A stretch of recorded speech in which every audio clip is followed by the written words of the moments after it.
వస్తుందో తెలుసా, ఒక్కసారి వింటే ఆశ్చర్యపడతా. సముద్రం మీద ఎండ బాగా పడితే నీరు వేడెక్కుతుంది.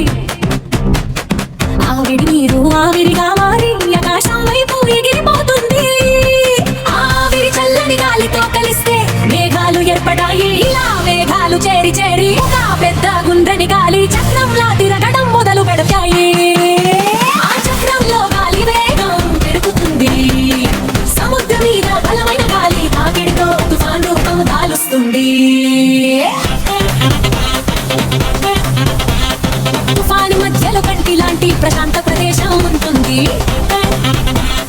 కానీ దాని చుట్టూ మాత్రం గాలి గర్జిస్తూ వర్షం కురిపిస్తూ ఉరుములు మెరుపులతో భయపెడుతుంది. తుఫాను భూమి వైపు వస్తే చెట్లు కూలిపోతాయి, విద్యుత్ పోతుంది, వర్షం కురుస్తుంది. తుఫాను శక్తి